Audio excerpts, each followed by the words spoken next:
የዩክሬኑ ፕሬዚደንት ቮሎዲሚር ዜሌንስኪ ከአሜሪካው ፕሬዚደንት ዶናልድ ትራምፕና ከአዲሱ የእንግሊዙ ጠቅላይ ሚኒስትር አንዲ በርንሃም ጋር ምርጥ የሚባሉ ውይይት ማድረጋቸው ተሰምቷል። ዜሌንስኪ ባለፈው ሰኞ ከእንግሊዙ ጠቅላይ ሚኒስትር፣ ከትናንት በስቲያ ማክሰኞ ደግሞ ከአሜሪካው ፕሬዚደንት ጋር መወያየታቸው ተገልጧል። ዜሌንስኪን እንደ በካር ወላድ ምጥ እረፍትና ሰላም ነስቶ ከእንግሊዝ ወደ አሜሪካ ደም እንዳበረረው እንሳ ከነፋቸው ደግሞ ሩሲያ ቀድሞ በአውሮፓኑ አቆጣጠር በ2006 የፈረሰውን የሶቪየት ዘመን ጦር ኃይል ለመገንባት ማቀዷ ነው። ክሬምሊን ደግሞ አዲሱን የለንደንን ጠቅላይ ሚኒስትር ክፉኛ እየፈተነው መሆኑ ተሰምቷል። ይህንኑ ርዕሰ ጉዳይ ለዓለም አቀፉ ትንታኔ ዘገባችን መርጠን አሰናድተነዋል። ከትንታኔ ዘገባው ጋር ትዕግስቱ በቀለ ነኝ። ከ17ኛው መቶ ክፍለ ዘመን አንስቶ የጠቢባን የአብርሆታቸው ምንጭ ልዩ ቡናና የቡና ጥበብ ነው። ታዲያ ይህን ቡና ለመቅመስ ጥበቡንም ለመማር ዝግጁ ኖት? አሃዱ ኮፊ አካዳሚ በአዲስ አበባ ትምህርትና ሥልጠና ቁጥጥር ባለሥልጣን ፈቃድ በማግኘት የረጅም ጊዜ ልምድ ባላቸው ባለሙያዎች በመታገዝ የተለያዩ የቡና አይነቶችን የመቅመስ ኮፊ ካፒንግ፣ የቡና ቆላል፣ ሮስቲንግ፣ ጣዕምን፣ ፍሬዎችን፣ ማዕዛንና አሲድነትን የመለየት ጥበብ በባሬስታና አግሮ ማርኬቲንግ ዘርፎች ሥልጠና ለመስጠት ዝግጅቱን አጠናቋል። የቡና ጥራትን ለመጠበቅ የቡና አፍቃሪዎች የተለያዩ ጣዕሞችን ለማወቅ እንዲሁም አምራቾች ምርቶቻቸውን ለማሻሻል እንዲችሉ የሚረዳውን ይህንን ሥልጠና በአሃዱ ኮፊ አካዳሚ በመሰልጠን ብቁ ባለሙያ ይሁኑ። የሥልጠና ቦታው በቦሌ ጃፓን ኤምባሲ ናይል ሶርስ ሕንፃ 3ኛ ወለል ላይ። ለበለጠ መረጃ በስልክ ቁጥር በ0961 88 82 22 ይደውሉልን። አሃዱ ኮፊ አካዳሚ።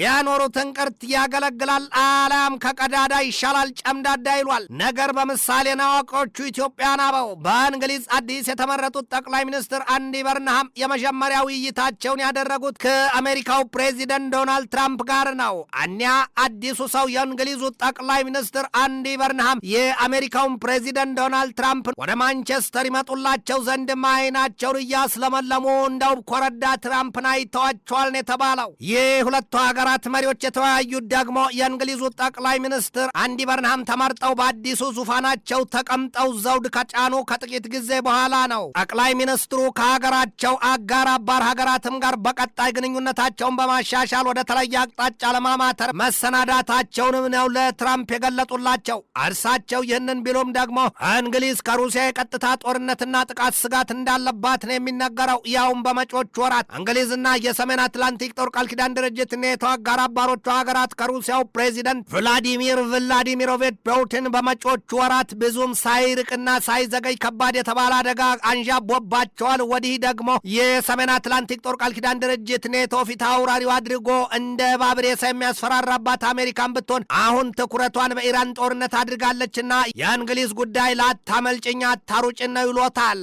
ሞስኮው እነዚያን በምዕራባውያኑ ማዕቀብ የጣለባቸውን የነዳጅ ጫኝ መርከቦቿን ቢሉ የዕቃ ማጓጓዣ መርከቦቿን በእንግሊዝ የውሃ መተላለፊያ ቻናል እያስቀዘፈች የእንግሊዝን ሀብት ታማትራለች ይሏታል። በብዙ ሚሊዮን የሚቆጠር በርሜል ነዳጅ ዘይት በከርሳቸው ያጨቁ የሩሲያ የነዳጅ ጫኝ መርከቦች ዛሬም በሼትላንድ ደሴቶች በኩል የውሃውን ምንጣፍ እየገማመሱና አረፋ እያስደፈቁ ወደ አትላንቲክ ውቅያኖስ መጓዛቸው ነው የሚነገረው። ሩሲያና እንግሊዝ በልጁ ባጣሽ በእንግዴ ልጁን ሆነዋል ይሏቸዋል። የሩሲያው ፕሬዚደንት ቭላዲሚር ፑቲንም ቢሆኑ በዩክሬን የገቡበት ጦርነት ምን ያህል ከሌሎቹ ሀገራት ጋር እንዳነካካቸውና የትኛውንም ሀገር ያለማመናቸው ወዲህ መፍራታቸው ነው በሚል ይጠለጠላል። አሜሪካ በኢራን በገባችበት ጦርነት ኢራንን ለመምታት ስትል ከእንግሊዝ የጦር ኃይል ማዘዣ ሰፈሮች መነሳቷ በኢራን ዘንድ እንግሊዝን ቢዘገይ ቢቆይ እንጂ በኢራን ኢላማ ውስጥ መግባቷን አስታውቆባታል። ምንም ብትቆይ አህያ ይዥብ ናት ይሏል። ዛሬም በኢራንና በእንግሊዝ መካከል ያለው እውነታ ያንን ሆኗል ነው የሚባለው። በእንግሊዝ አዲስ የተሰየሙት የመከላከያ ሚኒስትር ዌስ ስትሪቲንግ በኢራን በሆርሙዝ የውሃ መተላለፊያ ወሽመጥ ጉዳይ ከአሜሪካዎቻቸው ፔቴክሴት ጋር ለመምከር መዘጋጀታቸውን የተገለጠው የእንግሊዙ የመከላከያ ሚኒስትር ሀገራቸው የአየር ክልሏን ከየትኛውም ጥቃት ለመከላከል በሳምንቱ ባሉት 7 ቀናት 24 ሰዓታት ያለ አንዳች መዘናጋት ፋታ ይጠብቃል ነው ያሉት። አዲሱ የእንግሊዙ የመከላከያ ሚኒስትር አሉ በሰፊው ማብራሪያቸው ሩሲያ ዩክሬንን በያዘችበት ጥፍሯና ክራንቻዋ እንግሊዝንም የሆነ ሌሎች አውሮፓ ሀገራትን ለመያዝ መዘጋጀቷን ያለ ጥርጥር እንደሚያውቁ ነው የገለጡት። የቀድሞው የእንግሊዙ ጠቅላይ ሚኒስትር ኬር ስታርመር የዛሬን አርገውና የሩሲያውን ፕሬዚደንት ቭላዲሚር ፑቲንን ጥምድ አድርገው ይዘው በንቀትና በጥላቻ አይን ሲያዋቸው እንደነበር አይዘነጋም። ፑቲንን ክፉኛ የተቃወሟቸው ሰው ኬር ስታርመር የዩክሬንን የመከላከያ ኃይል ለማጠናከርና የጦር ጀቶችን ለመግዛት የ300 ሚሊዮን ፓውንድ መመደባቸውም አይዘነጋም። እንግሊዝና ሩሲያ ወደ ከፋና የባሰ የጦርነት አዘቅት ለመውረድ ብዙ ጊዜ ሲዛዛቱ እንደነበረ ይታወቃል። እንደ አብነትም ሩሲያ እንግሊዝን ከውሃ አካላቷ ቅርብ ስፍራ ጥልቅ ክፍል የሰው አልባ የጦር መርከብ አሊያም P8 ወይም ፖዛይዶን ድሮን የኒውክሌር አረሯን ጎስጉሳና አልብሳ አስደፍጣ በርቀት መቆጣጠሪያ ልታጠፋ ጣጧን ጨርሳ ተቀምጣለች። ሩሲያ ያም ብቻ አይደለም፣ ከገዛ ምድሯ ቁጭ ብላ እንግሊዝን ጨርሶ ከ3 እስከ 4 ደቂቃ ሊያጠፋ የሚችል የጦር መሳሪያ አይነት ሰርታ ጎዶሎ ቀን እየጠበቀችላን ይባላል። የቀነ ጎዶሎን ሚዳቋም አዘለው ይሏል።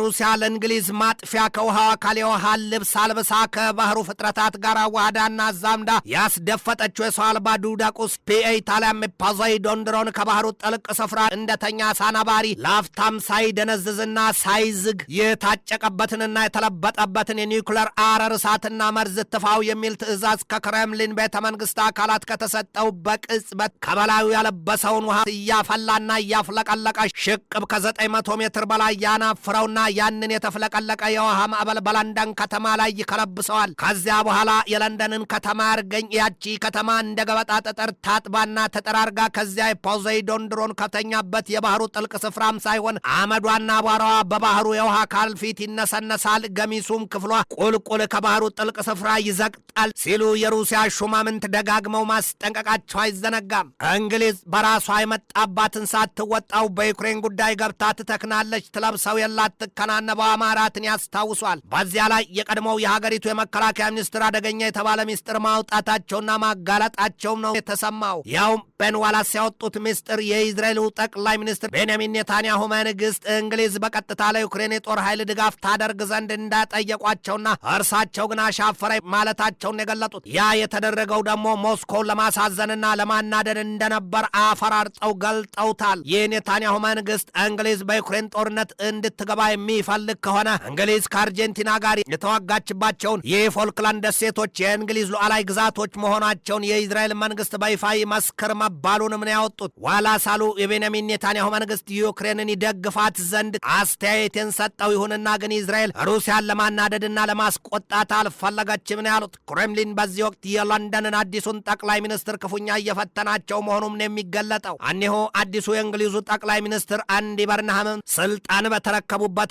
ቤተ መንግስት በገቡበት አጋጣሚ የሩሲያ የጦር መርከቦች በኒው ስትራሽሚ ከፖሊማውዝ አቅራቢያ በደቡባዊ እንግሊዝ ተኩስ መክፈታቸው ይታወሳል።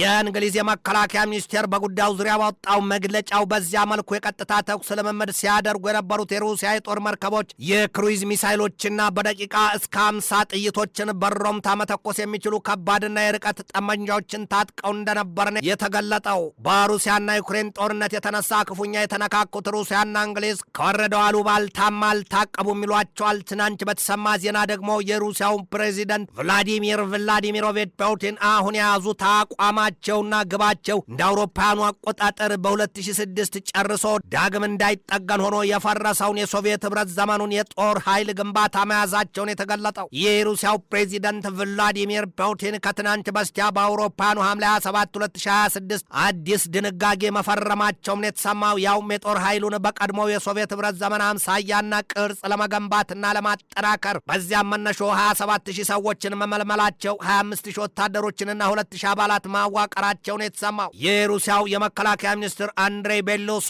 የአሁኑን የፑቲንን ድንጋጌ ሲገልጡትም አዲስና አስፈላጊ የጦር ኃይል ለመገንባት ተጨማሪ መሳሪያ ነው ሲሉ አሞካሽተውታል። ሰሞኑን የአሜሪካው ፕሬዚደንት ዶናልድ ትራምፕ የሩሲያው ፕሬዚደንት ቭላዲሚሮቪች ፑቲን በኢራን ጦርነት ስለመካፈላቸው ለመጠየቅ የያዙትን እቅድ በተመለከተ በተመለከተ ቀድሞ በሩሲያ የአሜሪካ አምባሳደር የነበሩት ሰው ተሳልቀውበታል። እኛን ቀድሞ በሩሲያ የአሜሪካ አምባሳደር ያሳቃቸው ነገር ደግሞ ትራምፕ ከሩሲያው ፕሬዚደንት ቭላዲሚር ፑቲን ስራ ይርቁም ሲላቸው ምክር ሳይቀር ይጠይቋቸዋል የሚልና አሁን ፑቲን አሁን በኢራን ጦርነት እጅ ያለበት ብለው ይናገራሉ የሚል እምነት ይኖራቸው ይሆን በሚል ነው በትራምፕ ተላላ ስልት የተሳለቁትና የሳቁት በሩሲያ የቀድሞው የአሜሪካ አምባሳደር ሚካኤል ማክፎል ናቸው። ሰሞኑን ባለፈው ሰኞ ወደ እንግሊዝ የተጓዙት የዩክሬኑ ፕሬዚደንት ቮሎዲሚር ዘለንስኪ ከሀገሪቱ አዲሱ ጠቅላይ ሚኒስትር አንዲ በርንሃምና ከትናንት በስቲያ ማክሰኞ ደግሞ ከአሜሪካው ፕሬዚደንት ዶናልድ ትራምፕ ጋር በዋይት ሃውስ ገንቢ የሚባሉ ውይይት አድርጌያለሁ ሲሉ ጮቤ ረግጠዋል። ከሩሲያ ጋር በግዙፍ ጦርነት ውስጥ ያለችዋ ዩክሬን ከአውሮፓና ከአሜሪካ ጋር አባሮቿ ገንቢና አስደሳች የሚባል ምላሽ ማግኘቷን ስትገልጥ፣ በወዲህ በኩል በምስራቁ ጎራ ተከፍለው በአንድነት የቆሙት ሩሲያና ቻይና ጉዳይ ለሰሚው ግራ ይሉትን ሆኗል። ቻይናና ሩሲያ በባህር ኃይል ዘርፍ ጠንካራ ትብብራቸውን ቀጥለዋል ነው የሚባለው። ሁለቱ ሀገራት በባህር ሰርጓጅ የጦር መርከቦች ዘርፍም ቢሆን የተራቀቀ ጥበብ የፈሰሰባቸውን የጦር መርከቦቻቸውን በቅርቡ ባደረጉት የባህር ኃይል የጦር ልምምዳቸው አሳይተዋል። እውን ሁለቱ ሀገራት ቻይናና ሩሲያ ወዳም ሁለቱ ሌሎቹ ደግሞ ሰሜን ኮሪያና ኢራን በዚህ መልኩ ወዳጅነታቸውና ትብብራቸው ከተጠናከረ በምስራቁ ጎራ ያለው የኃይል ሚዛን ያሰጋል በሚል በምዕራቡ ጎራ ያሉት ስጋትና ጥርጣሬያቸው ከመጠን አልፏል ነው የሚባለው። ትንታኔ ዘገባውን ስናዘጋጅ በዋቢነት ሜርኮ ፕሬስን፣ ዩኤቲቪ እንግሊሽን፣ ፎክስ ኒውስን፣ ጎቭ ዩኬን፣ ቮይስ ኦፍ ዩክሬንን፣ ዲፌንስ 24 ኮምን፣ ሞስኮው ታይምስን፣ ዩናይትድ 24 ሚዲያን፣ ሮው ስቶሪን፣ ዘ ኮሪያ ሄራልድን፣ ቢዝነስ ላይንን፣ ኤዥያ ዋንን፣ ሚሊታሪ ሪቪውን፣ ዘ ዲፕሎማትና ኢንዲያ ቱዴይን ተጠቅመናል።